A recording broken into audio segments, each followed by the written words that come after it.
Hi all, Mahin here, although you probably couldn't tell seeing as I'm off camera this week, and that means no me showing off my sick new moves at the end of the video, but I'm sure I can reuse a little something. Anyways, the main reason why you're all here, here's 5 Steam games you might have missed last week.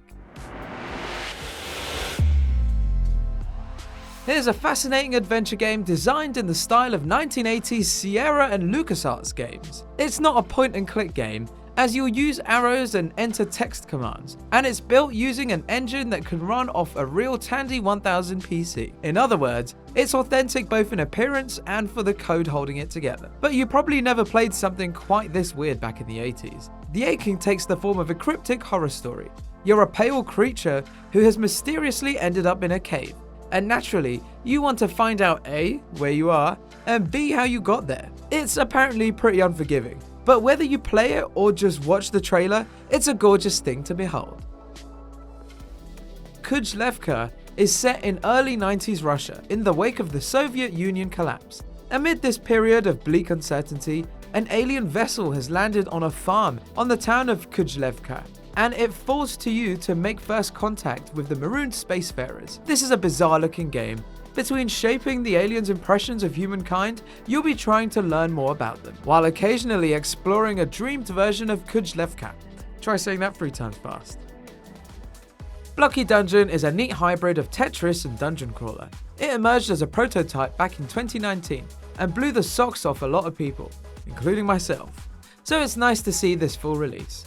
The trailer sums it up pretty well, but the basic idea is that you're simultaneously crawling dungeons and playing Tetris, with the latter blocks forming the dungeon itself. There are 3 game modes, 6 dungeon themes, over 30 enemy types, and of course, given the nature of how maps are constructed, infinite layout combinations. Another boomer shooter. This one is set on a mining colony deep in space, where shit has reportedly hit the fan. It's your job to get that asteroid outpost and fix things with your gun. Interestingly, Hyperviolence seems to have Descent-style 6 degrees of freedom combat too, but the focus is very much on pointing weaponry at gib-spewing bipedals. Hyperviolent is in early access and contains 5 of 11 planned levels at the moment, but the final version is expected to release during the first half of this year.